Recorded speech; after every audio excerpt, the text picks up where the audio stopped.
मीठे हो गए अंगूर। एक जंगल में एक लोमी नामक लोमड़ी रहती थी। लोमी लोमड़ी भूख से व्याकुल थी और कुछ खाने की तलाश में जंगल में यहाँ वहाँ घूम रही थी। बहुत देर से उसे भूख बुरी तरह सता रही थी। लोमी ने चाहा कि कहीं से खाने की कोई चीज मिल जाए, इसीलिए वह इधर उधर घूमने लगी, परंतु उसे कहीं भी खाना नहीं मिला। लोमी भटकती हुई जंगल में मौजूद नदी के किनारे पहुंच गई, जहां पास में अंगूर का एक बड़ा बगीचा था। बगीचे में बहुत अच्छे अच्छे और रसीले अंगूर के गुच्छे लटक रहे थे।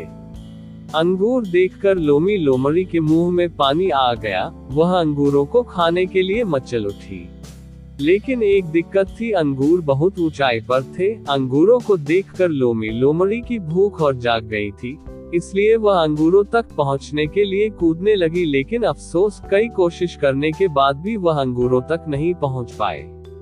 आखिर थक हार कर लोमी लोमड़ी खड़ी खड़ी सोचने लगी कि अंगूरों तक कैसे पहुंचा जाए। अभी वह सोच ही रही थी कि एक तरफ से चलता हुआ एक हिरण उसके पास आ पहुंचा। उसने लोमी से पूछा, तुम्हें भूख लगी है ना? हाँ, लेकिन तुम्हें कैसे पता चला? लोमड़ी ने हैरानी से हिरण से पूछा। तुम्हें अंगूरों की ओर उछलते देखा तो समझ गया। हाँ, सचमुच मुझे भूख लगी है। यह अंगूर खाने को मेरा मन कर रहा है, लेकिन अंगूर बहुत ऊपर है।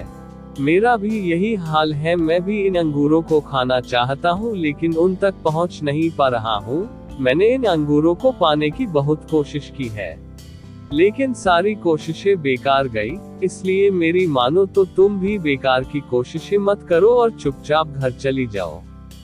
तुम्हारी दादी ने भी तुम्हारी तरह अंगूरों तक पहुंचने का प्रयत्न करके देखा था, किंतु वह उन तक पहुंच न पाई थी, इसलिए यूं कहकर चली गई थी कि अंगूर खट्टे हैं। हिरण ने लोमड़ी से कहा। लोमड़ी बोली, बात तो तुम ठीक कह रहे हो दोस्त, मुझे भी अपनी दादी की तरह अंगूरों की तरफ से निराश होकर लौटना पड़ेगा। एक मिनट, तुम भी अंगूर खाना चाहते हो ना? हाँ, हिरण बोला, लेकिन मैं भी अंगूर तक कहाँ पहुँच पा रहा हूँ। अकेले ना तुम अंगूरों तक पहुँच पा रहे हो ना मैं, लेकिन अगर हम दोनों एक साथ कोशिश करें तो इन अंगूरों को पा सकते हैं। कैसे? तुम अंगूरों के गुच्छे के नीचे खड़े हो जाओ, मैं बतलाती हूँ क्या करना है।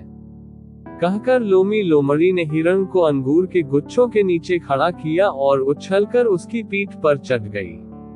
अब उसके हाथ तो क्या, मुंह भी गुच्छे तक पहुंचने लगा।